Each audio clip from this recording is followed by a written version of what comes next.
कल जो पढ़ाए थे उससे आगे आज हम लोग देखते हैं।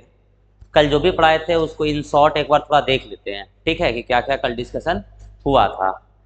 तो हम लोग लेके चल रहे थे प्रियम्बल यानी प्रस्तावना। तो प्रस्तावना में जो भी वर्ड है, जो शब्द उल्लेखित है, उसका हम लोग एक्सप्लेनेशन देख रहे थे। उसका देख रहे थे कि उसका अर्थ क्या है, उसका मीनिंग क्या है, ठीक है। जैसे कल हम लोग क्या क्या देख लिए थे। हम भारत के लोग,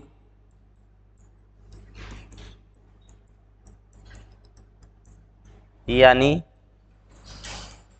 we the people of India.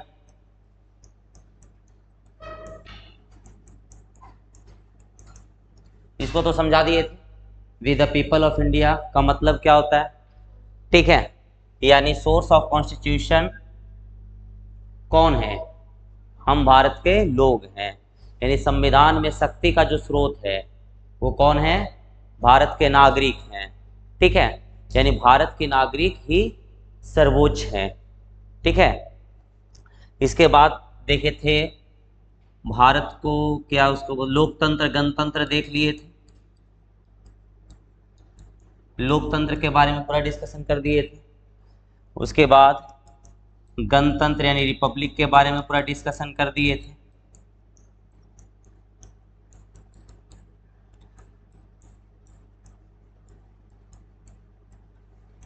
बताइएगा, गणतंत्र की अगर बात करें तो ब्रिटेन गणतंत्र है या नहीं है, क्या है, मोनार्की यानी राजतंत्र। कैसा राजतंत्र, यानी कॉन्स्टिट्यूशनल मोनार्की, संवैधानिक राजतंत्र, ठीक है। ब्रिटेन डेमोक्रेसी है या नहीं है क्योंकि head of the government elected होता है, ठीक है।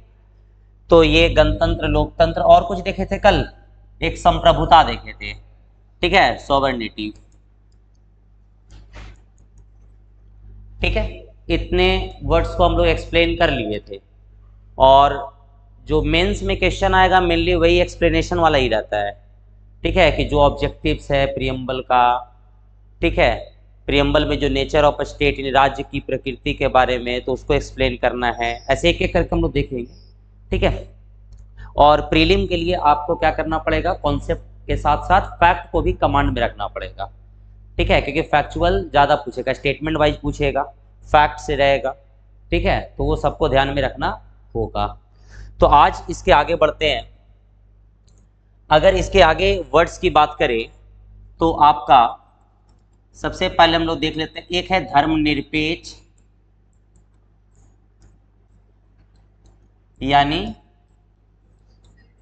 सेक्युलर, ठीक है, सेक्युलरिज्म यानी धर्मनिरपेक्षता। अब इसको समझते हैं धर्मनिरपेक्षता का अर्थ क्या होता है, ठीक है, what do you mean by secularism. तो बताओ, किसी को पता है कि धर्मनिरपेक्षता क्या कहलाता है।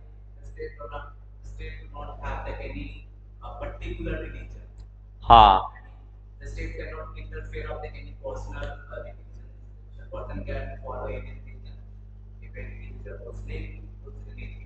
हाँ, ठीक।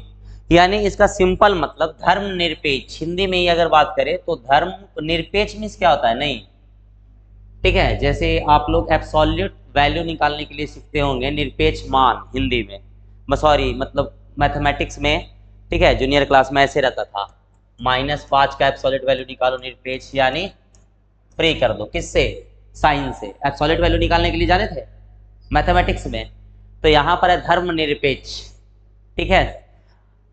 इसके आगे हम पंथ निरपेक्ष को भी डिस्कस करेंगे, दोनों में माइन्यूट डिफरेंस है, धर्मनिरपेक्ष और पंथ निरपेक्ष, लेकिन जो इसका इंग्लिश वर्ड है वो क्या है, सेम है, ठीक है।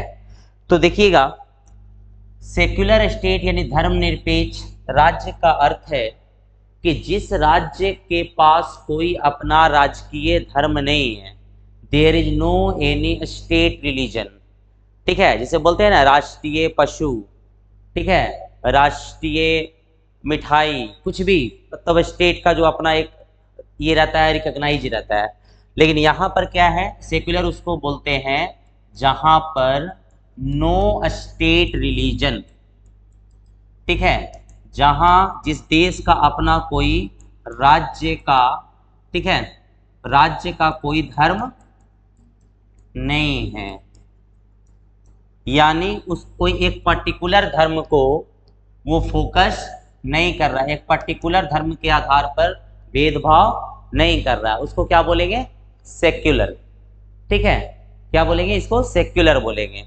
तो सेक्युलर स्टेट मतलब सिंपल सी क्या हो गया बात कि वेयर नो स्टेट रिलीजन, ठीक है। अब यहां पर देखिएगा सेक्युलरिज्म एक बहुत बड़ा टॉपिक है, इसको हम अलग से भी क्लास लेके कंडक्ट करेंगे, ठीक है। तो सेक्युलर का जो यहां पर एक और मीनिंग निकलता है, अगर सेक्युलर की टाइप की बात करें, यानी धर्मनिरपेक्ष,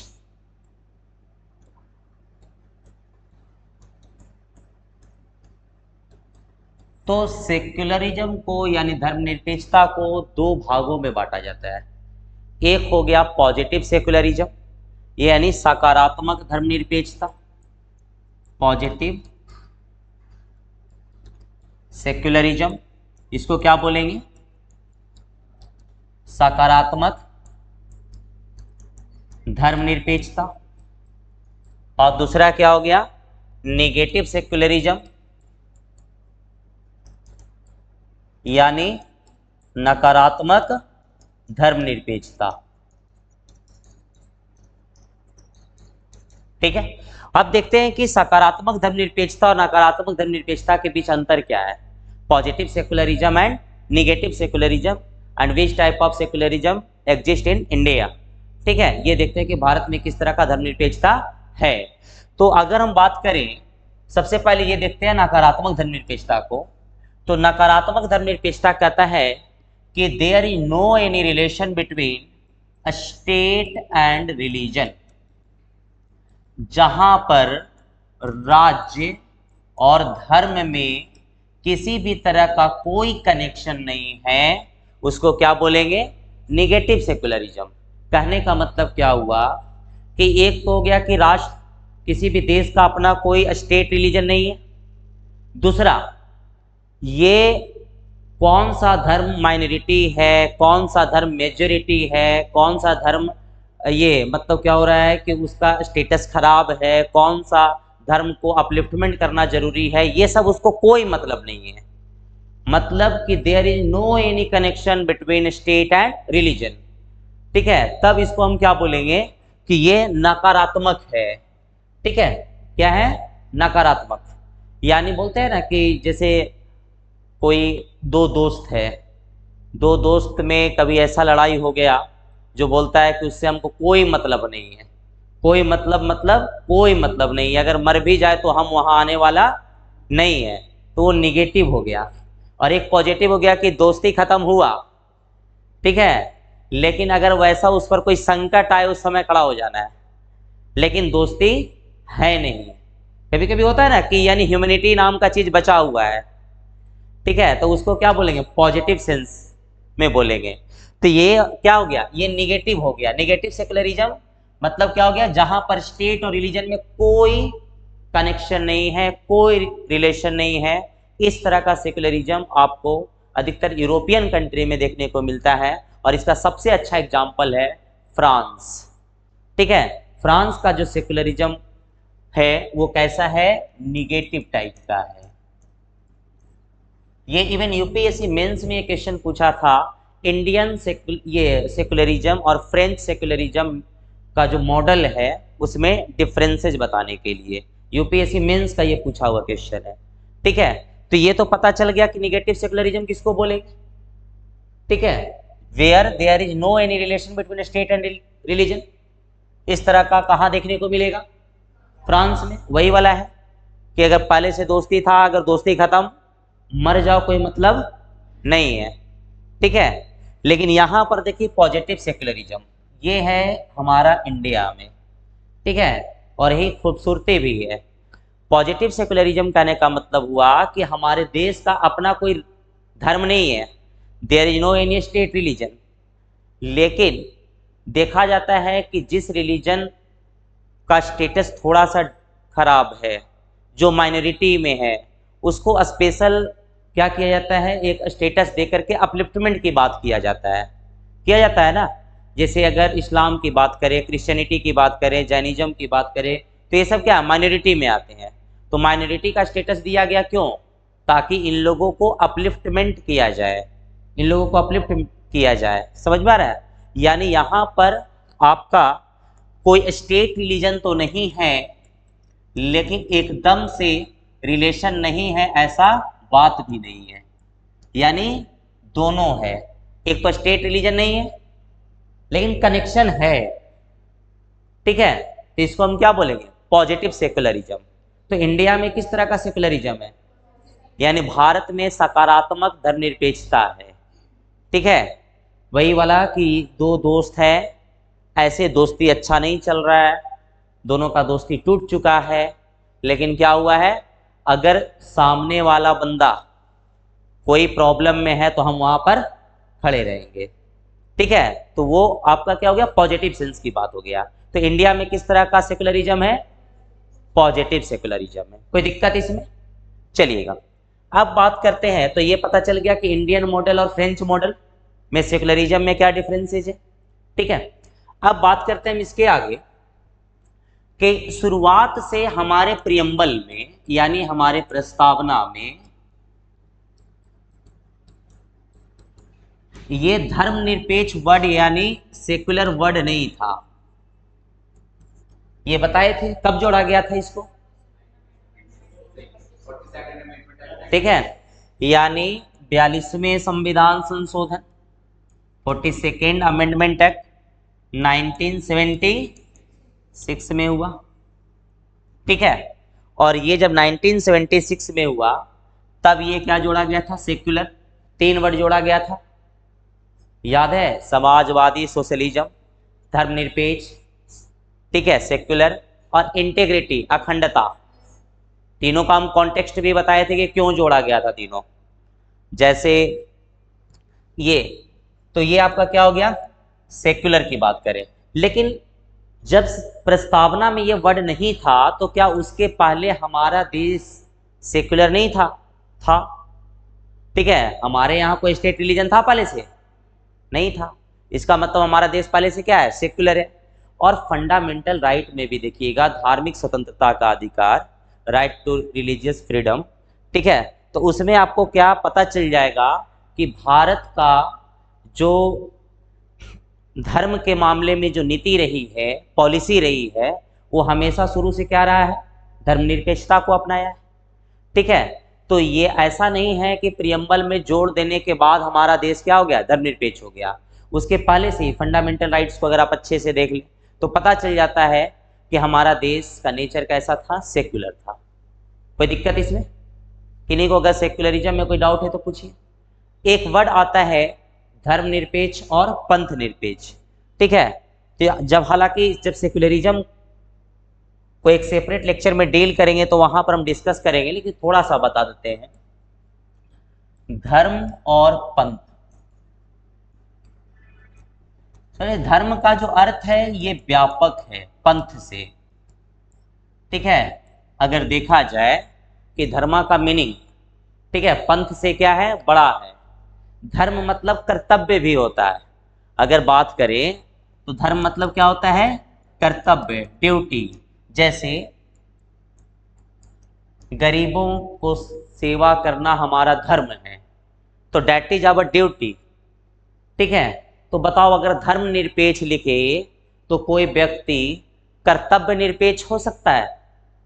यानी कोई आदमी ऐसा हो सकता है जो कर्तव्य को माने ही नहीं माने? नहीं समझ में आया? यानी इसका अर्थ क्या है, व्यापक है, ये वाइडर है। मतलब रिलीजन, ये जो धर्म जो वर्ड है ये पंथ से वाइडर मीनिंग रखता है। यानी धर्म मतलब कई चीज होते हैं, उसमें से एक चीज आपका क्या हो गया, कर्तव्य भी हो गया। तो धर्म निरपेक्ष मतलब कर्तव्य निरपेक्ष। तो अगर ऐसा हम प्रियम्बल में लिखेंगे तो क्या किसी भी तरीके से सही है? नहीं है। तो इसी कारण से क्या जोड़ा गया, पंथ निरपेक्ष। पंथ मतलब वही समुदाय, एक खास धर्म के लोग, ठीक है, किसमें आ जाएंगे, पंथ में आ जाएंगे।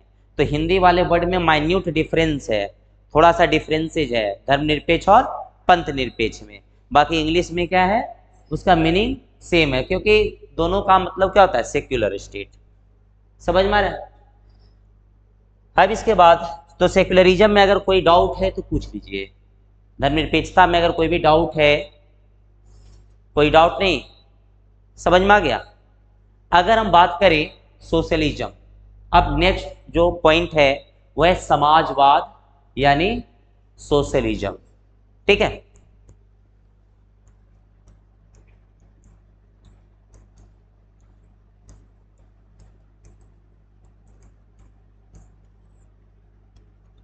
क्या है सोशलिज्म, नेक्स्ट जो पॉइंट है। तो देखिए समाजवाद मीन्स क्या होता है, what do you mean by socialism?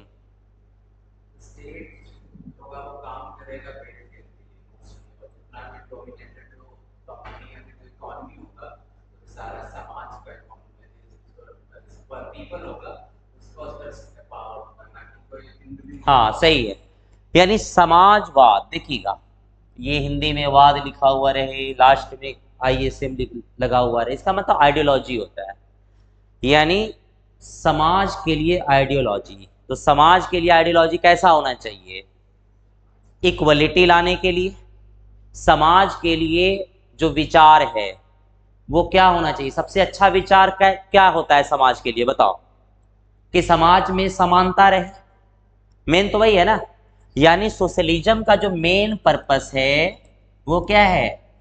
Equality in the society, यानी समाज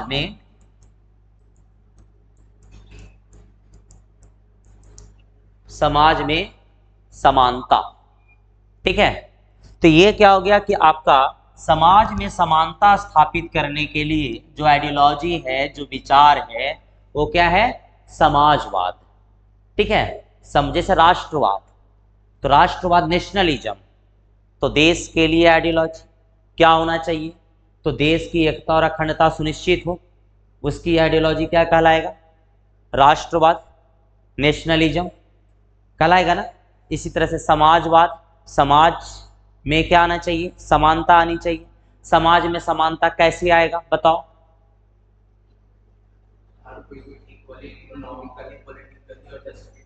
मतलब अगर समाज में समानता लाना है तो मेन अगर इकोनॉमिक की बात करें तो जो मीन्स ऑफ प्रोडक्शन उस पर सबका अधिकार है, उत्पादन का साधन है उस पर समाज के सभी लोगों का क्या है?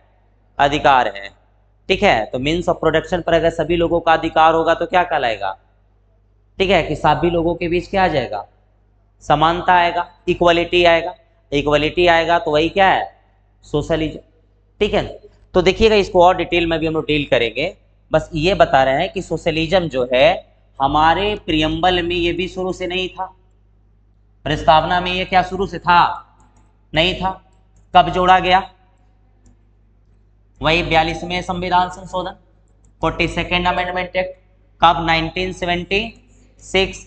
तो बताओ क्या इसके पहले हमारे कंट्री का जो नेचर है, स्टेट का जो नेचर है, वो सोशलिस्ट नहीं था? इसके पहले था। जैसे धर्मनिरपेक्षता में भी कैसे बताया कि 1976 में ऐड किया गया सेकुलरिज्म, लेकिन अगर हम लोग फंडामेंटल राइट में देखें तो जो धार्मिक स्वतंत्रता का अधिकार है वो वही बात करता है जो सेकुलरिज्म बात करता है। तो इसी तरह से अगर हम लोग समाजवाद की बात करें तो समाजवाद जोड़ा गया वर्ड ये कब? 1976 में। तो इसके पहले हमारे कंट्री का नेचर कैसा था? समाजवाद था।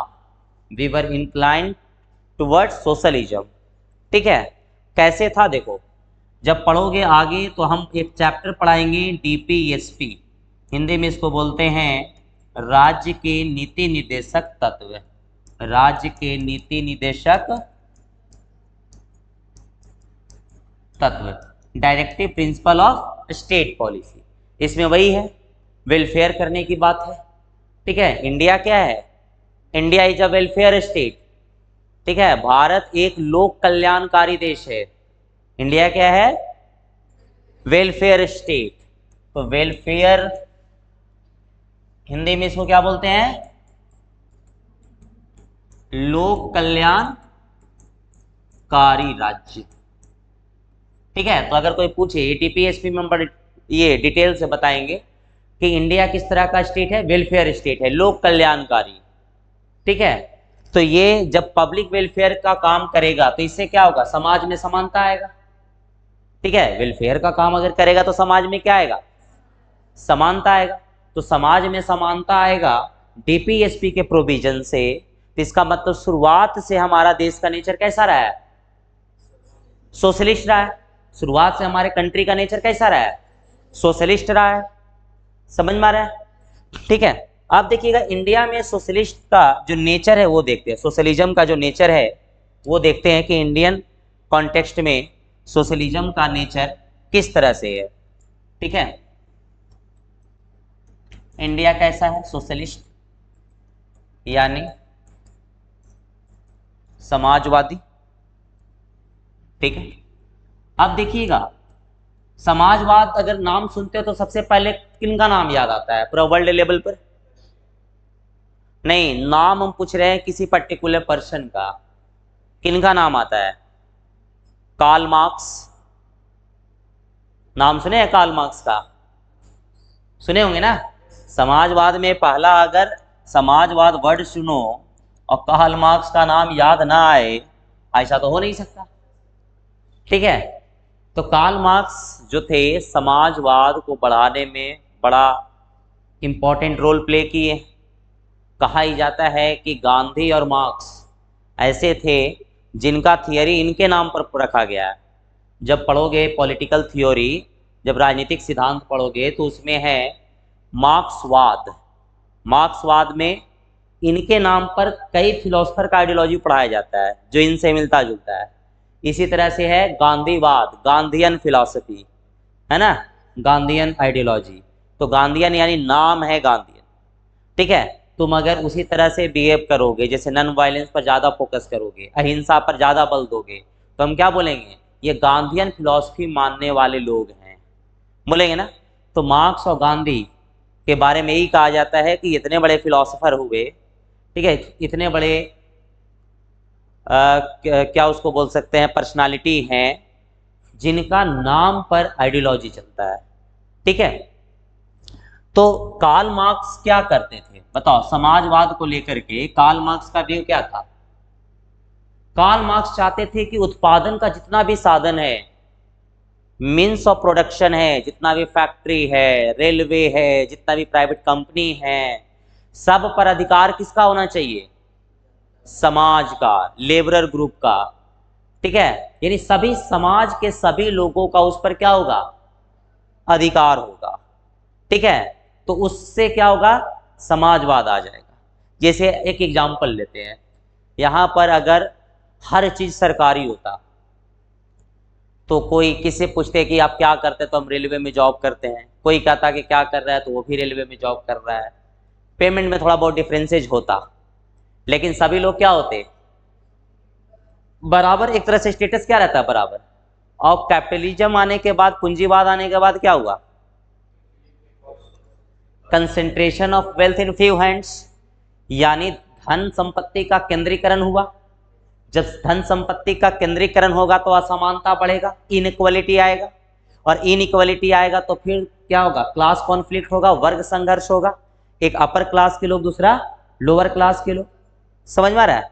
तो उसको, उसके लिए क्या करना है, समाजवाद लाना, यानी मीन्स ऑफ प्रोडक्शन सब कुछ क्या कर दो, सरकारी कर दो। ऐसा किनका बोलना था, कार्ल मार्क्स को बोलना था। तो कार्ल मार्क्स ये लाए थे आपका। दूसरा चीज, ये हिंसात्मक पद्धति अपनाए। ठीक है, ये बोले वायलेंस का सहारा, ये बोले कि अगर समाजवाद लाने के लिए, अपना हक मांगने के लिए मजदूर वर्ग को ये प्रमोट कर रहे थे। वो बोले कि अगर अपना हक लाने के लिए, अपना हक मांगने के लिए अगर हिंसा भी करना पड़े, खून भी बहाना पड़े तो बहा, लेकिन समाज में क्या आना चाहिए, समानता आना चाहिए। ये वही बोले थे कि एक बच्चे का जन्म अगर बिना खून बहे नहीं हो सकता, बिना ब्लड के नहीं हो सकता, तो आप उतने बड़े सोसाइटी में समानता लाने चाहते हैं, आप उतना बड़ा समाज में परिवर्तन लाना चाहते हैं, क्रांति लाना चाहते हैं, रिवॉल्यूशन लाना चाहते हैं, तो बिना ब्लड के कैसे होगा? समझ में आ रहा है? तो ये उनका स्टेटमेंट था।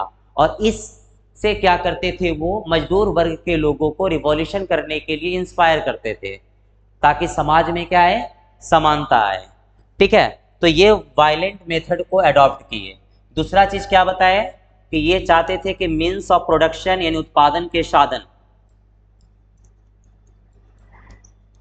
मीन्स ऑफ प्रोडक्शन जो है यानी उत्पादन के साधन जो है, इस पर किसका अधिकार होना चाहिए? राज्य का, यानी स्टेट का। प्राइवेट प्रॉपर्टी नहीं होनी चाहिए। एबॉलिशन ऑफ प्राइवेट प्रॉपर्टी यानी जो निजी संपत्ति है उसका उन्मूलन होना चाहिए, खत्म होना चाहिए। ठीक है, तो ये इनका मानना था।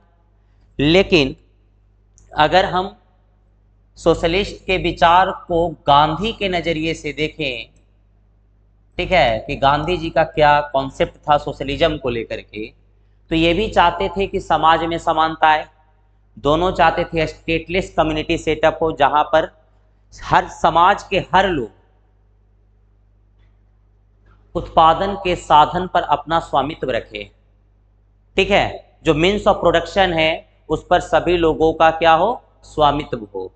ठीक है, तो ये चाहते थे गांधी जी। तो गांधी जी का जो मेथड था वो कैसा था? नॉन वायलेंस, यही था ना। गांधी जी का मेथड कैसा था? Non violence. ये डेमोक्रेटिक तरीके से लाना चाहते थे। ठीक है, जो सोशलिज्म है, कार्ल मार्क्स कहते थे रिवॉल्यूशन लाओ, चेंज लाओ, परिवर्तन लाओ। ठीक है, उसके लिए लड़ाई करो, खून बहाना तो बहा दो। किनका कहना था?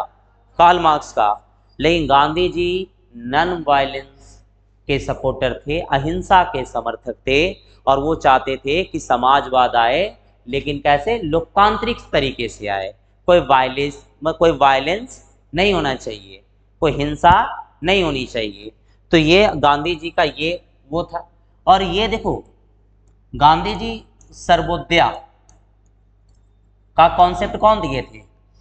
गांधी जी। सर्वोदया जो आईएएस में पढ़ रहे हो, सर्वोदया आईएएस में पढ़ रहे हो, इसके नाम के पीछे भी फिलॉसफी छिपा हुआ है। ठीक है, सर्वोदया आईएएस में नाम के पीछे भी क्या छिपा हुआ है? फिलॉसफी छिपा हुआ है।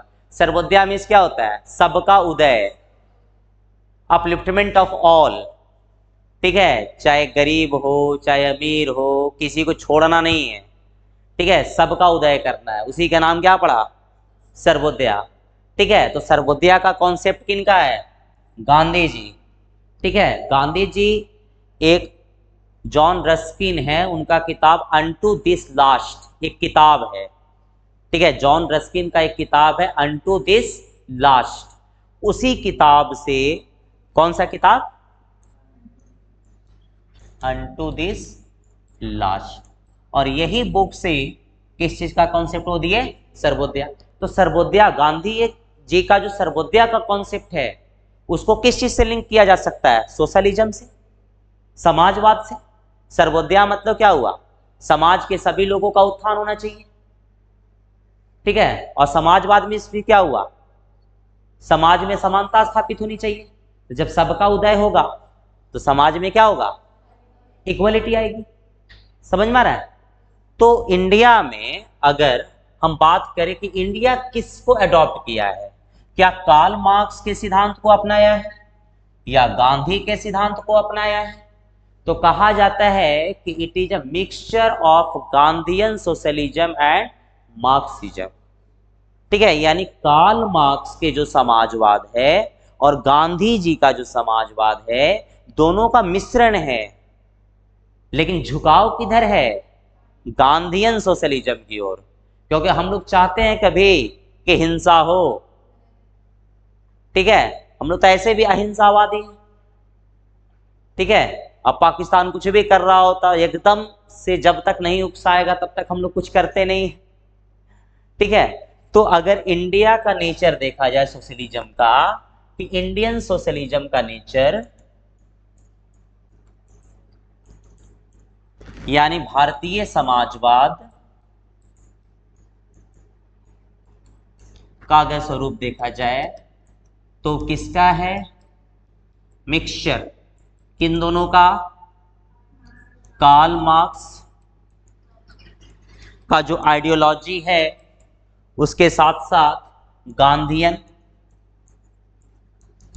आइडियोलॉजी, यानी दोनों का क्या है, ये आपका मिक्सचर है। ठीक है, यानी सिंपली हम बोल सकते हैं, लेकिन इंक्लाइनेशन किधर है, झुकाव किधर है, झुकाव किधर है, गांधीयन सोशलिज्म की तरफ। तो ये बात समझ में आ गया, कोई दिक्कत? ठीक है, तो यहां से दूसरा चीज क्या बोला जाता है कि इंडियन सोशलिज्म जो है ये आपका कैसा है, डेमोक्रेटिक नेचर का है। बताओ, ये वायलेंस की बात करता है? नहीं, एक पीसफुल तरीके से। और हम लोगों को क्या है, mixture of private and public, वही है ना। अगर हम नेचर ऑफ इकोनॉमी देखें इंडिया का, तो क्या है, थोड़ा सा उस पर देखो, डिस्कशन कर लेते। इंडिया में अगर इकोनॉमी की बात करें कि भारतीय अर्थव्यवस्था का जो नेचर है वो कैसा है, मिक्स्ड इकोनॉमी बोलते हैं। Indian economy is a type of mixed economy. ठीक है, मिक्स्ड यानी मिश्रित अर्थव्यवस्था। ये क्या हो गया, मिश्रित अर्थव्यवस्था।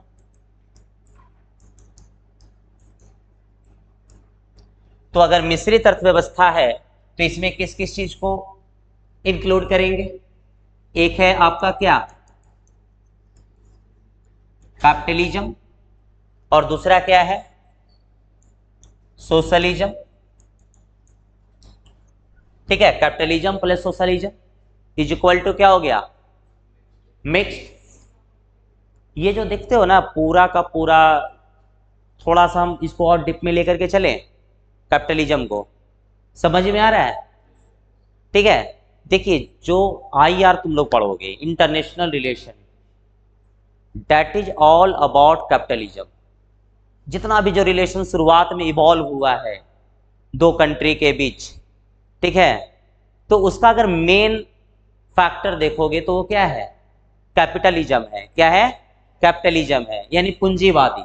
देखो पूंजीवादी को थोड़ा सा लेकर के चलते हैं, यहां से IR का थोड़ा सा कॉन्सेप्ट बिल्डअप होगा कि जो दो कंट्री के बीच जो रिलेशन वगैरह जो हम लोग पढ़ते हैं, ठीक है, उसके पीछे जो मेन फैक्टर है वो क्या है। ठीक है, तो देखिएगा अगर हम बात करें कैपिटलिज्म की, कैपिटलिज्म यानी पूंजीवादी। तो जो कैपिटलिज्म है इसका मतलब क्या हुआ कि जो मीन्स ऑफ प्रोडक्शन है, यानी उत्पादन के साधन, तो जो उत्पादन के साधन है यानी मीन्स ऑफ प्रोडक्शन है, ठीक है, ये किसके पास है, प्राइवेट लोगों के पास है, निजी व्यक्तियों के पास है। जो उत्पादन के साधन है किन लोगों के पास है, निजी व्यक्तियों के पास। ठीक है, निजी व्यक्तियों के पास। अब अगर प्राइवेट लोगों के पास है तो ये किस नेचर का होगा, प्रॉफिट सीकिंग नेचर। क्या है, प्रॉफिट सीकिंग नेचर, यानी लाभ ज्यादा से ज्यादा कमाने के लिए सोचेंगे, वही है ना, क्या सोचेंगे कि लाभ ज्यादा से ज्यादा कमाया जाए।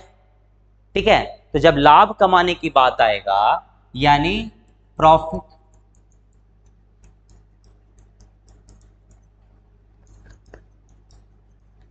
Profit seeking nature. ठीक है, अब जब प्रॉफिट के लिए है तो इन लोग क्या करेगा, ट्रेड ज्यादा से ज्यादा करेगा, करेगा ना, ट्रेड क्या करेगा, ज्यादा से ज्यादा करेगा। अगर ट्रेड ज्यादा से ज्यादा हो रहा है तो हम क्या बोलेंगे कि कैपिटलिज्म जो है एक्सपेंशनिस्ट ट्रेडिशन को बढ़ावा देता है।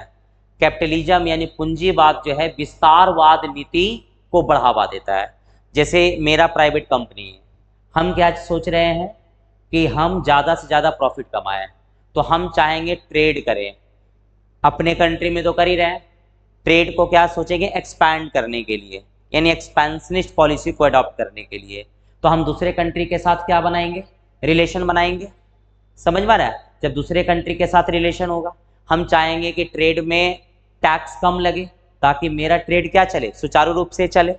ठीक है, तो ये क्या हुआ कि कैपिटलिज्म जो है is a type of expansionist nature. ठीक है, मतलब अगर कैपिटलिज्म ही है जो लोगों को एक जगह से दूसरी जगह क्या किया, ट्रेड करवाना स्टार्ट किया। एंशिएंट टाइम में देखो रोम ये रोमन एम्पायर से ट्रेड होता था इंडिया में, मेन पर्पस क्या था, ट्रेड। उसके बाद जब ट्रेड हो रहा है तो बाकी चीजें भी ट्रांसफर होंगी, कल्चर भी एक जगह से दूसरे जगह जाएगा। तो जो पूरा ग्लोबलाइजेशन का जो पूरा कॉन्सेप्ट है किस पर डिपेंडेंट है, कैपिटलिज्म, वही है कैपिटलिज्म। ठीक है, लेकिन कैपिटलिज्म का नुकसान क्या है, concentration of wealth in few hands, यानी संपत्ति का संकेंद्रण कुछ के हाथों में हो जाएगा। ठीक है, लेकिन उसी को क्या करना है, बंटवारा करना है। तो फिर क्या लाएंगे, सोशलिज्म। सोशलिज्म को इन लोग क्या करेगा, विरोध करेगा। ठीक है, तो देख रहे हो बस वही चल रहा है, क्लास कॉन्फ्लिक्ट। ठीक है, तो ये आपका कैपिटलिज्म। तो इंडियन प्रियम्बल में क्या लिखा हुआ है, सोशलिज्म, है ना। ठीक है, तो ये पता चल गया कि इंडियन प्रियम्बल में जो सोशलिज्म लिखा हुआ उसका मतलब क्या है। इसका मतलब सिंपल सा फिर से एक बार रिकैप करते हैं कि समाजवाद एक ऐसी अवधारणा है जो समाज में समानता लाने की बात करता है। Socialism is a type of ideology which try to set up equality in the society. ठीक है, Indian socialism is a mixture of ideology of Karl Marx and Gandhi. ठीक है, ये किधर झुका हुआ, इसका झुकाव किधर है, ठीक है, गांधीयन फिलॉसफी की ओर है। ठीक है, और इंडिया में किस तरह से डेमोक्रेटिक है। और बाकी गांधी और मार्क्स के सोशलिज्म के बारे में 2-3 डिफरेंसेस बता दिए कि एक वायलेंट मेथड को अडॉप्ट करने की बात करता है, दूसरा नॉन वायलेंस। ठीक है, कोई दिक्कत इसमें नहीं है। कार्ल मार्क्स चाहते थे कि पूरा का पूरा जो संपत्ति है सारा स्टेट के पास होना चाहिए। ठीक है, गांधी जी थोड़ा उस मामले में क्या थे, लिबरल थे। वो बोले थे कि हर गांव के लोग के पास मीन्स ऑफ प्रोडक्शन पर क्या होना चाहिए, अधिकार होना चाहिए। गांधी जी जो थे ना, वो देखो मास प्रोडक्शन को अपोज करते थे और प्रोडक्शन बाय मासेस को सपोर्ट करते थे। दोनों का मतलब बताते हैं, प्रोडक्शन बाय मासेस। ठीक है, मास प्रोडक्शन क्या होता है, एक बड़ा फैक्ट्री लगा दो, एक ही बार ढेर सारा प्रोडक्शन होगा, ढेर सारा उत्पादन होगा, तो उसको क्या बोलेंगे, मास प्रोडक्शन। एक ही साथ अगर बल्क अमाउंट में, ठीक है, ज्यादा मात्रा में अगर उत्पादन हो रहा है तो उसको क्या बोलेंगे, मास प्रोडक्शन। तो मास प्रोडक्शन अगर एक जगह रहेगा, मान लेते हैं कि फैक्ट्री केवल मुंबई में लगा हुआ है, तो बहुत सारे गांव के लोग ऐसे हैं जो वहां नहीं जा पाएंगे, उनको तो रोजगार नहीं मिलेगा, बेरोजगारी होगी। तो वो मास प्रोडक्शन का क्या किए, विरोध किए। ठीक है, गांधी जी अपोज किए किसको, मास प्रोडक्शन को। वो बोले प्रोडक्शन बाई मासेस होनी चाहिए। मासेस मींस पीपल, लोग, यानी उत्पादन किसके द्वारा होना चाहिए, लोगों के द्वारा होना चाहिए। यानी आप प्रोडक्शन करो लेकिन हर गांव में कॉटेज इंडस्ट्री लगा दो जिससे कपड़ा का उत्पादन करना है, तो हर गांव में चरखा, हर घर में चरखा होनी चाहिए। ठीक है, हर गांव में होना चाहिए। और कोई क्या कर रहा है कि बहुत बड़ा फैक्ट्री लगा दिया, बहुत बड़ा मशीन लगा दिया कपड़ा उत्पादन के लिए। हाँ, तो इससे क्या होगा, एक तो नुकसान तो होगा ही, दूसरा चीज क्या होगा कि वो एक ही रीजन को संभाल पाएगा, सब जगह के लोगों को वो हैंडल नहीं कर पाएगा, सब जगह के लोगों को एम्प्लॉयमेंट नहीं दे पाएगा। तो गांधी जी अपोज करते थे किसको, मास प्रोडक्शन को, और सपोर्ट करते थे प्रोडक्शन बाय मासेस। ठीक है, तो ये बात आप लोग याद रखिएगा। ये सब देखिए, ये सब ये से मतलब जो बात बता रहे हैं ऐसे में भी लिखा जा सकता है। जैसे ऐसे में आप क्या लिखोगे, अपना थॉट, कोई भी टॉपिक पर, तो अपना थॉट कैसे आएगा, किसी भी चीज को डिटेल्ड एक्सप्लेनेशन अगर करेंगे तब अपना थॉट डेवलप होगा। ठीक है, अगर मान लेते हैं इंडस्ट्री वगैरह से रिलेटेड कुछ आया तो गांधी जी का ये स्टेटमेंट जोड़ सकते हैं, कोई दिक्कत इसमें। हाँ एकदम एकदम, ठीक है। तो ये चीज, तो सोशलिज्म के बारे में अब कोई भी डाउट है तो बताओ। अभी हमने दो चीज देख ली है, सेकुलरिज्म एंड सोशलिज्म। हाँ बोलिएगा।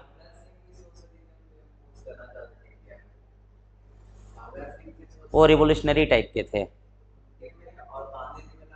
हाँ तो बताएंगे कब, जब सोशलिज्म अलग से डिस्कस करेंगे तब, ठीक है। क्योंकि तीन चार कॉन्टेक्स्ट में फिर हमको क्या करना पड़ेगा, कंपैरिजन करना पड़ेगा। लेकिन इतना जान लो कि वो रिवॉल्यूशनरी टाइप के थे, ठीक है, रिवॉल्यूशन, ठीक है। कम्युनिस्ट, कम्युनिज्म और सोशलिज्म में डिफरेंसेज है, ठीक है। हाँ तो कम्युनिज्म क्या होता है, सोशलिज्म क्या होता है, ये हम लोग बता देखेंगे जब इस पर सेपरेट लेक्चर लेंगे तब देख लेंगे, ठीक है। ऐसे कम्युनिज्म मीन्स होता है सिंपल सा मतलब स्टेट लेस सोसाइटी, जहाँ कोई राज्य नहीं है, ठीक है। पूरा का पूरा कम्युनिटी का अधिकार हो, पूरा का पूरा समुदाय का अधिकार हो, मीन्स ऑफ प्रोटेक्शन पर, तो इसको क्या बोलेंगे, कम्युनिज्म बोलेंगे, ठीक है। वो कम्युनिज्म था, शुरुआत में जब इवॉल्व हुआ था ना तो कम्युनिज्म था वो, ठीक है।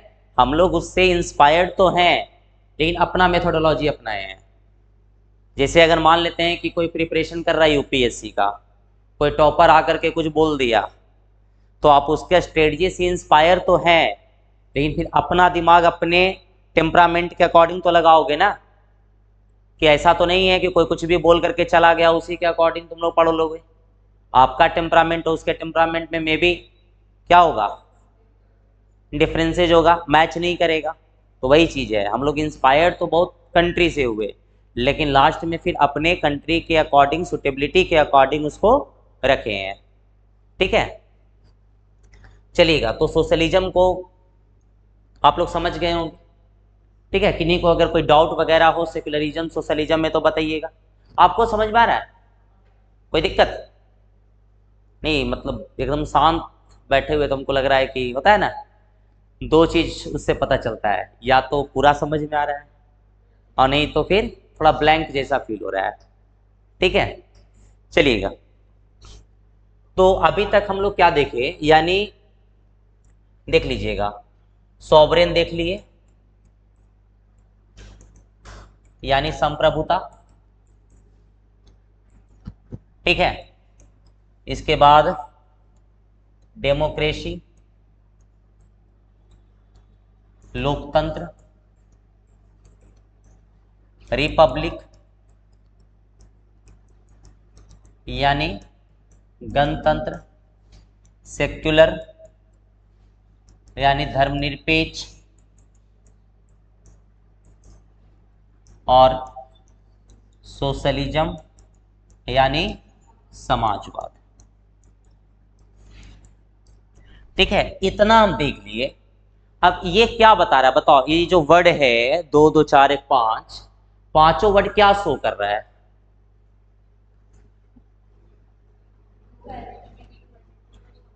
नेचर ऑफ स्टेट, राज्य की प्रकृति, कि राज्य कैसा है, ठीक है। जैसे किसी व्यक्ति के बारे में कहा जाए कि कैसा है, तो एक होता है इंट्रोवर्ट टाइप का, कि अपने मन में ही बहुत कुछ सोचते रहेगा, किसी से जल्दी बोलेगा नहीं। कोई इंटेलिजेंट होता है, कोई एक्सट्रोवर्ट होता है, तो सब क्या हो गया, नेचर। इसी तरह से हमारे स्टेट का भी नेचर है ये। तो ये एक बात पता चला कि प्रियम्बल पढ़ने से हमारे राज्य के प्रकृति यानी स्टेट के नेचर के बारे में भी पता चलता है, ठीक है। अभी आगे बताएंगे कि प्रियम्बल से क्या क्या हम लोग जानते हैं, क्या क्या समझ पाते हैं, ठीक है, क्या किस किस चीज का सोर्स है प्रियम्बल। तो ये पहला क्या हो गया, नेचर ऑफ स्टेट, यानी राज्य की प्रकृति, राज्य की प्रकृति, ठीक है, नेचर ऑफ स्टेट। कोई दिक्कत इसमें, अगर कहेगा कि इंडियन स्टेट का नेचर कैसा है अकॉर्डिंग टू प्रियम्बल, ठीक है, तो यही है कि इंडिया सॉवरेन है, डेमोक्रेटिक है, रिपब्लिक है, सेक्युलर है, सोशलिज्म है, सोशलिस्ट है, यही हो जाएगा आपका क्या, नेचर ऑफ द, ठीक है। कोई दिक्कत। अब इसके बात करें,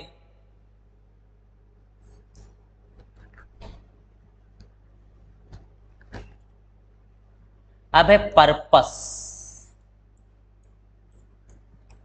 यानी उद्देश्य। ठीक है, कि अब हमारे कंट्री का जो कॉन्स्टिट्यूशन है उसका पर्पस क्या है। ठीक है, वो तो हम लोग नेचर देख लिए, पहला देख लिए सोर्स ऑफ पावर। ठीक है, शक्ति का स्रोत कौन है? जनता। सोर्स ऑफ पावर पहला कौन है? जनता। ठीक है, दूसरा देख लिए नेचर ऑफ स्टेट, राज्य की प्रकृति। तीसरा हम लोग देखेंगे पर्पस। तो पर्पस जो है, ये आपका पर्पस क्या है? पर्पस की अगर हम बात करें, ठीक है, तो पर्पस है जैसे जस्टिस, न्याय, ठीक है, इक्वलिटी, लिबर्टी, फ्रेटर्निटी, ठीक है, ये सब। तो ये सब एक एक करके हम लोग देखते हैं। ठीक है, तो पहला है जस्टिस, जिसको बोलते हैं न्याय। ठीक है, तो जस्टिस का मतलब क्या होता है बताओ? What do you mean by justice? न्याय क्या है? सोच करके बताओ। बोलते हो ना हमारे साथ अन्याय हुआ, ये सही नहीं है, ऐसा नहीं होना चाहिए। ठीक है, तो भाई न्याय मतलब क्या हुआ? What do you mean by justice? Justice का कोई मीनिंग तो होगा ना। इसको बोलते हैं राइटियसनेस,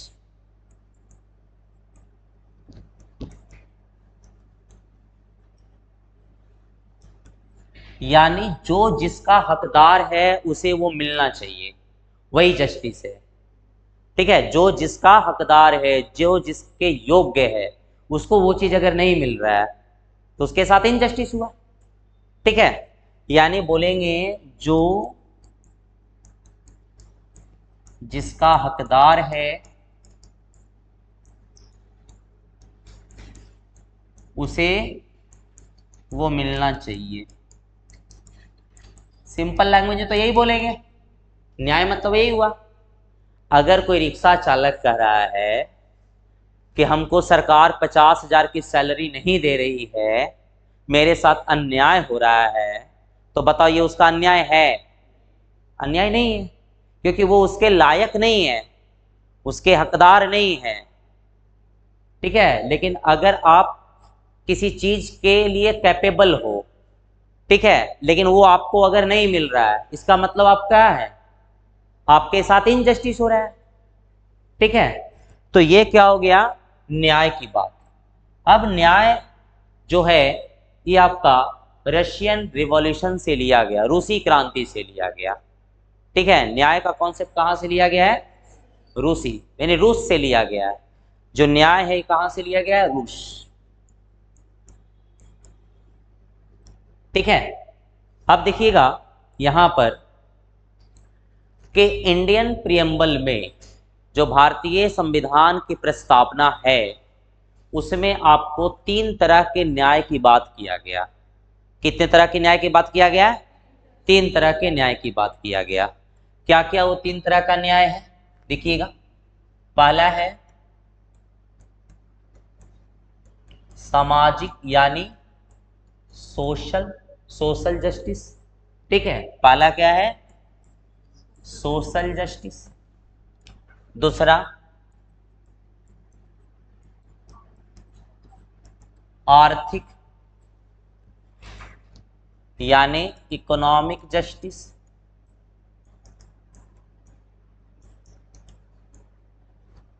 और तीसरा राजनीतिक, यानी पॉलिटिकल जस्टिस। अब देखो यहां से बीपीएससी एक क्वेश्चन पूछ भी सकता है कि प्रियम्बल में कितने तरह के जस्टिस की बात किया गया है।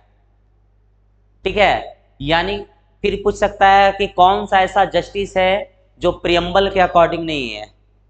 ये क्वेश्चन पूछा गया था कहीं, मतलब ऐसे ही वनडे एग्जामिनेशन में पूछा गया था, किसी पीसीएस के क्वेश्चन में तो अभी नहीं देखे हैं, लेकिन वनडे एग्जामिनेशन में ये क्वेश्चन पूछा हुआ था, मे भी पूछा जा सकता है स्टेट पीसीएस में भी, कि which one of the following justice is not according to the preamble.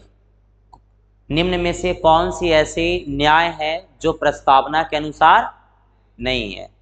ठीक है, उसमें ऑप्शन चौथा जो था, जो गलत था, वो था कानूनी न्याय। सब वही डिस्कस कर रहे थे कि कानूनी न्याय मिलना चाहिए। मिलना चाहिए बात अलग है, प्रस्तावना में क्या है उसके बारे में बात हो रही है। तो इसके बारे में बात हो रही है तो क्या है, कानूनी न्याय है? नहीं है। तो यही पॉलिटिकल साइंस वाले अपना दिमाग ज्यादा नहीं लगाएंगे, क्या बोला गया है कॉन्स्टिट्यूशन के अकॉर्डिंग उसकी बात करेंगे वो। ठीक है, अब बताओ लीगल जस्टिस होनी चाहिए कि नहीं होनी चाहिए? होनी चाहिए। ये प्रियम्बल में है? नहीं है।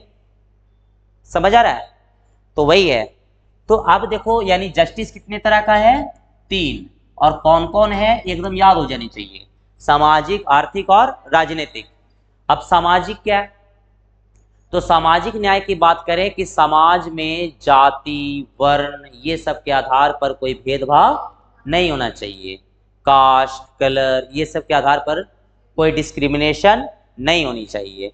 ठीक है, no discrimination on the basis of caste, religion. ठीक है, ये सब के बेसिस पर कोई डिस्क्रिमिनेशन नहीं होना चाहिए, उसको क्या बोलेंगे? सामाजिक न्याय। आर्थिक न्याय क्या बोलेंगे?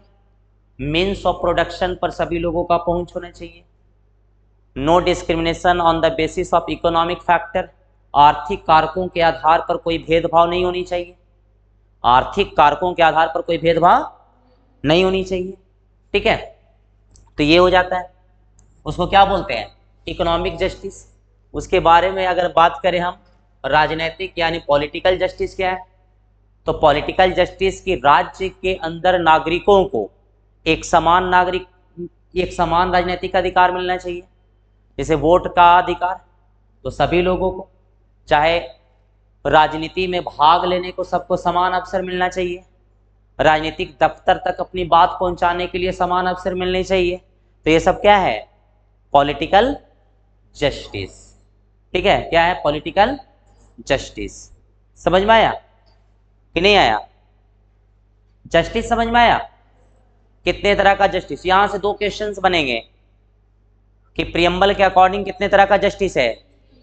3 तरह का जस्टिस। कौन कौन? सोशल, इकोनॉमिक और पॉलिटिकल।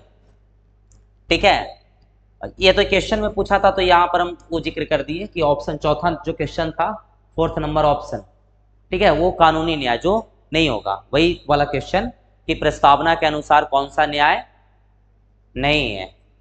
ठीक है, कौन सा न्याय नहीं मिला। अब देखते हैं कितना न्याय, 3। तो ये हो गया आपका जस्टिस। जस्टिस का मीनिंग समझ में आ गया? राइटियसनेस। जस्टिस का मीनिंग क्या हो गया? राइटियसनेस। ठीक है, कोई दिक्कत नहीं। अब बात करते हैं हम इसके आगे,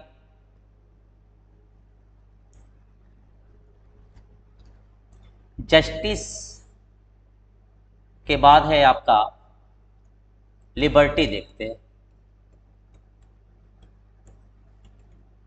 लिबर्टी। लिबर्टी यानी स्वतंत्रता। क्या होता है स्वतंत्रता? बताओ, what do you mean by liberty?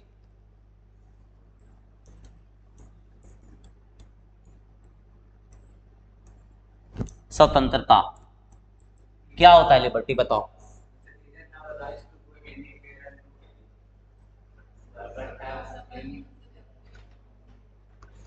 हाँ, यानी सिंपल सी बंधनों का अभाव। ठीक है, lack of hindrances, lack of bondages. ठीक है, यानी बंधन नहीं हो। तो स्वतंत्रता का सिंपल मीनिंग है क्या? बंधनों का अभाव। ठीक है, तो यानी सिंपल सी बात करते हैं, लिख लेते हैं, लिबर्टी मतलब बंधनों का अभाव। किसी तरह से हिंड्रेंसेज नहीं होना चाहिए। ठीक है, हिंड्रेंस समझते हो ना? हिंड्रेंस क्या होता है?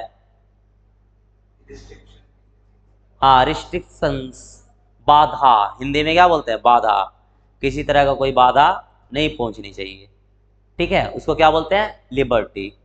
ठीक है, लिबर्टी भी 2 तरह का होता है, दिमाग लगाओ, एक पॉजिटिव लिबर्टी, एक निगेटिव लिबर्टी। पॉजिटिव लिबर्टी क्या होता है? निगेटिव लिबर्टी क्या होता है? अगर लिबर्टी को हम क्लासिफाई करें तो ये कितने तरह का हो सकता है? दो तरह का, पॉजिटिव लिबर्टी और निगेटिव लिबर्टी। तो बताओ पॉजिटिव लिबर्टी क्या होता है और निगेटिव लिबर्टी क्या होता है?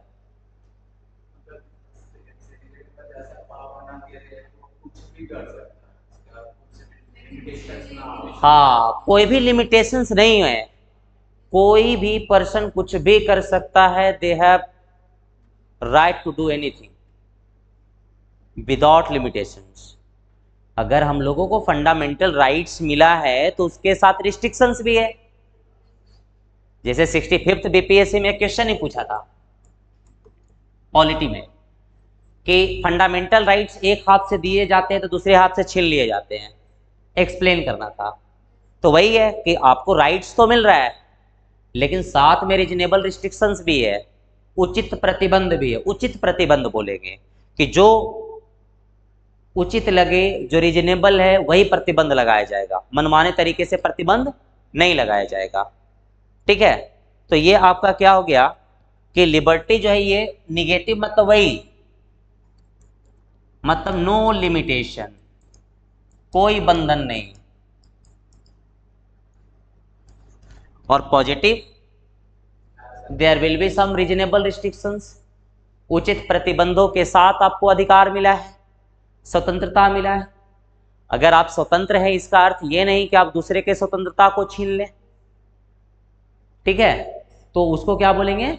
Positive liberty. तो इंडिया में किस तरह का लिबर्टी? इंडिया क्या, कहीं भी अगर किस तरह का लिबर्टी होनी चाहिए? पॉजिटिव लिबर्टी होनी चाहिए। ठीक है, तो आप अगर बात करें क्या कुछ क्वेश्चन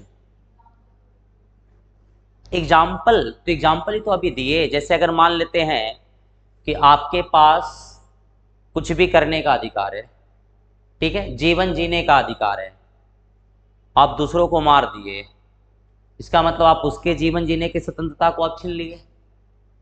ठीक है, तो ये क्या हो गया? निगेटिव टाइप का लिबर्टी हो गया।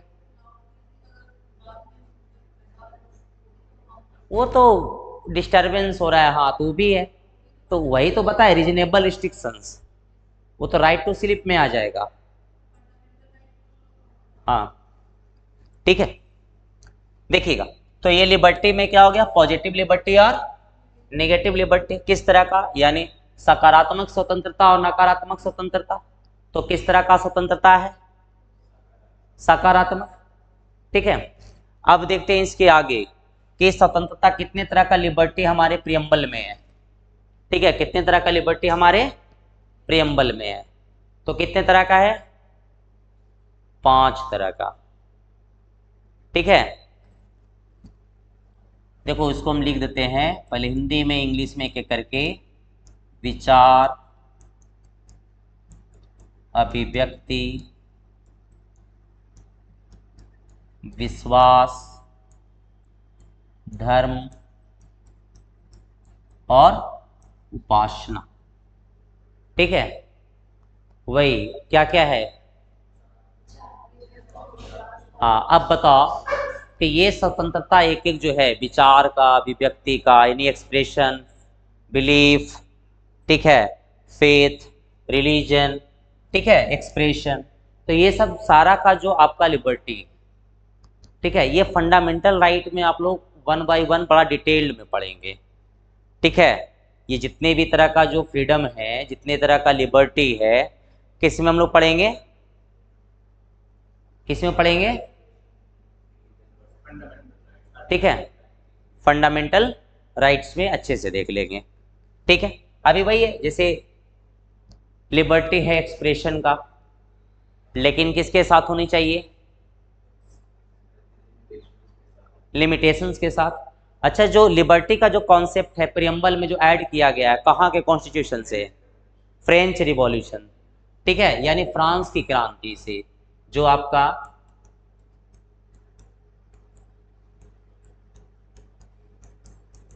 फ्रेंच रिवॉल्यूशन यानी फ्रांस की क्रांति से क्या लिया गया है? फ्रांस की क्रांति से आपका स्वतंत्रता। स्वतंत्रता का कॉन्सेप्ट, और न्याय का कहाँ से लिया गया था, रूस। ठीक है, ये थोड़ा सा माइंड में रखना। ठीक है, ये सब पूछेगा क्वेश्चन, कभी कभी वन लाइनर क्वेश्चन पूछ देता है। ठीक है, और लोग उसी में क्या हो जाएंगे, मतलब कंफ्यूज हो जाएंगे, क्योंकि उनको पूरा कॉन्सेप्ट पता है, सेकुलरिज्म के बारे में पूरा पता है, लेकिन ये नहीं पता है कि सेकुलरिज्म को कब जोड़ा गया था, तो दिक्कत। ठीक है, तो आपको दोनों के बीच कॉन्सेप्ट और फैक्ट के बीच बैलेंस बना करके चलना पड़ेगा। ठीक है, तो ये हो गया। लास्ट में हम प्रियम्बल पढ़ देंगे निकाल करके। ठीक है, एक एक करके देख लेंगे। और एक और क्या है बच गया, पर्पस में इक्वलिटी। क्या बच गया, इक्वलिटी यानी समानता। बताओ समानता क्या होता है, what do you mean by equality. समानता की अगर हम बात करें, यानी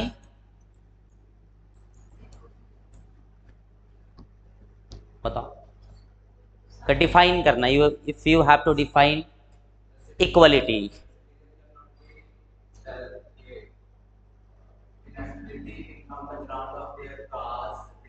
तो भी बड़ा लंबा हो गया। सिंपल सी बात है, लैक ऑफ प्रिविलेजेस, किसी को विशेष अधिकार नहीं मिला है। ठीक है, उसको क्या बोलेंगे, इक्वलिटी। जैसे समाज में सभी लोगों को अधिकार बराबर है, किसी के पास स्पेशल राइट नहीं है, प्रिविलेज नहीं है। ठीक है, तो उसको क्या बोलेंगे, समानता, इक्वलिटी। तो इक्वलिटी को सिंपल डिफाइन करना है, लैक ऑफ प्रिविलेजेस, यानी इसको बोलेंगे विशेषाधिकारों का अभाव। ठीक है, विशेषाधिकारों का अभाव। अब विशेषाधिकारों का अभाव जब कुछ पूछना है, सेम सेम कैसे, एक बंधन का अभाव। बंधन, लिबर्टी और इक्वलिटी में क्या है, लिबर्टी है, फ्रीडम दे रहा है, और इक्वलिटी क्या है, वो किसी का स्पेशल राइट नहीं दे रहा है, सबको बराबर ट्रीट कर रहा है। ठीक है, जैसे कभी कभी क्या होता है कि गांव में देखते होंगे कि जैसे गांव में कोई मुखिया बन गया, मुखिया बन गया, वो अपना रौब जमाना स्टार्ट कर देता है मुखिया के नाम पर, किसी को डांट दिया, किसी को ये कर दिया, और अपने आप को समझने लगता है कि हम गांव के सबसे प्रतिष्ठित व्यक्ति हैं। ठीक है, तो ऐसा कुछ है नहीं। समानता का कॉन्सेप्ट यही कहता है कि लैक ऑफ प्रिविलेजेज। ठीक है, यानी विशेष अधिकार आपके पास नहीं है, प्रतिष्ठित तो हैं, लेकिन आपके पास प्रतिष्ठित होने के नाते कोई विशेष अधिकार नहीं है। कुछ एक्सेप्शन को छोड़ दिया जाए तो, जैसे प्रेसिडेंट के पास देयर आर सम प्रिविलेजेस। ठीक है, कुछ प्रिविलेजेस है उनके पास। ठीक है, तो there are certain exception everywhere, सब जगह क्या है, थोड़ा थोड़ा एक्सेप्शन है। लेकिन इन जनरल सेंस की बात करें तो समानता मतलब क्या हुआ, समानता का सिंपल मतलब क्या हुआ, लैक ऑफ प्रिविलेजेस। ठीक है, तो कितने तरह के समानता की बात करता है, बताना, दो तरह की। ठीक है, कितने तरह की समानता की बात आती है, दो तरह के समानता की बात आती है।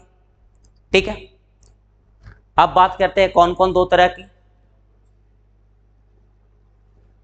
प्रतिष्ठा एवं अवसर, स्टेटस एंड अपॉर्चुनिटी।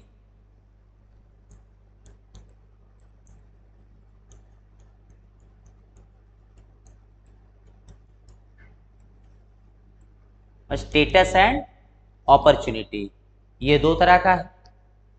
समझ में आ रहा है, कोई दिक्कत। ठीक है, बाकी हम लोग ऐसे समानता फंडामेंटल राइट में है, आर्टिकल कितना से कितना, 14 से लेकर के 18 तक है। ठीक है, कितना से कितना है, 14 से लेकर के 18 तक है। ठीक है, तो ये हो गया आपका समानता। ठीक है, तो इस तरह से ये क्या हो गया, purpose, purpose of the constitution. पहला जस्टिस, अब देख लेते हैं कि प्रियम्बल से क्या क्या इंफॉर्मेशन मिलता है, प्रस्तावना से किस चीज की जानकारी मिलती है। पहला चीज क्या बताएं, source of constitution. Source of constitution, यानी संविधान के शक्ति का स्रोत। ठीक है, पहला ये हो गया। दूसरा बात करें नेचर ऑफ स्टेट, यानी राज्य की प्रकृति। यही करेंगे ना, बता दिए कैसा स्टेट का नेचर है, राज्य की प्रकृति।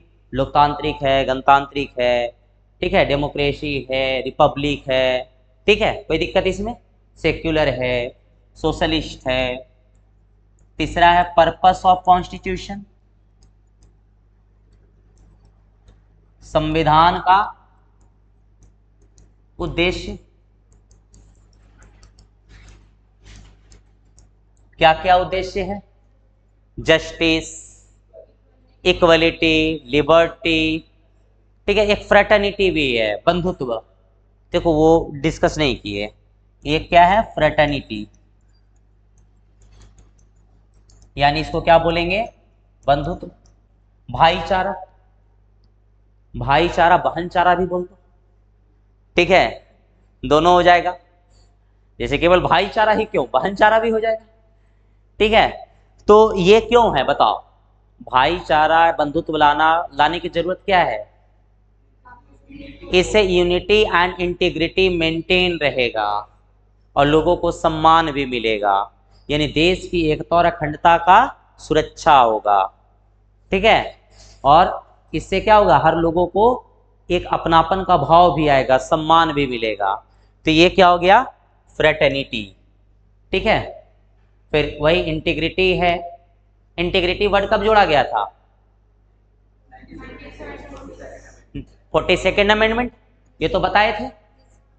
ठीक है, इंटीग्रिटी वर्ड की अगर हम बात करें, यानी अखंडता, तो ये कब हुआ था, कब जोड़ा गया था? 1976, 42nd अमेंडमेंट। तो 42nd अमेंडमेंट में 3 वर्ड, ठीक है, कौन कौन था? ठीक है, सेक्युलर यानी पहले सोशलिस्ट यानी समाजवाद, समाजवादी, उसके बाद धर्मनिरपेक्ष यानी पंथ निरपेक्ष, सेक्युलर, और उसके बाद अखंडता यानी इंटीग्रिटी। अब इतना ये हो गया, 3 चीज तो देख लिया ना प्रियम्बल से। प्रियम्बल, चौथा अगर चीज देखा जाए तो 4th में लिखा हुआ adoption of constitution, date of adoption, यानी संविधान अपनाने की तिथि। कब अपनाया गया था? 26 नवंबर 1940, ठीक है, 9, यही ना, यानी date of adoption of constitution. ठीक है, यानी संविधान के अपनाने की तिथि, संविधान के अपनाने की तिथि। तो प्रियम्बल कितना चीज का सोर्स है? 4 चीज का, पता चल गया? कोई दिक्कत? पहला सोर्स ऑफ कॉन्स्टिट्यूशन, संविधान का स्रोत। दूसरा नेचर ऑफ स्टेट, राज्य की प्रकृति। तीसरा पर्पस ऑफ कॉन्स्टिट्यूशन, संविधान का उद्देश्य। चौथा date of adoption of constitution, संविधान अपनाने की तिथि। ये 4 चीज पता चलता है। बाकी इसका इंपॉर्टेंस क्या है सारा हम लोग देख लिए। इंपॉर्टेंस बताया था ना कि बेसिक स्ट्रक्चर के लिए, जुडिशियरी के लिए गाइडलाइन की काम करती है, बेसिक स्ट्रक्चर का पार्ट नहीं है। अमेंडमेंट होगा कि नहीं होगा उसको लेकर हम लोग डिस्कशन किए थे। ठीक है, तो ये सारा कुछ इसका इंपॉर्टेंस देख लिए। तो ये प्रियम्बल का क्या हो गया? खत्म। अब हम लोग एक दिन इस पर क्वेश्चन आंसर करेंगे और क्वेश्चन आंसर करने के बाद क्या हो जाएगा? ये पूरा चैप्टर खत्म हो जाएगा।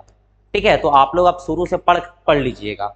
जिनका भी छूटा हुआ होगा, लेक्चर पड़ा हुआ है वही सर्वोदय IAS के चैनल पर, ठीक है, मेरे नाम से प्लेलिस्ट भी होगा, उसमें देख लेना। और बाकी ये 3 लेक्चर करने के बाद आपका प्रियम्बल पूरा का पूरा क्या हो जाएगा? खत्म और हम लोग इस पर क्वेश्चन यूपीएससी में पूछा हुआ क्वेश्चन, बीपीएससी में पूछा हुआ क्वेश्चन, ठीक है, तो ये सब जितने भी क्वेश्चन है वो सब भी हम लोग क्या कर लेंगे, डील कर लेंगे।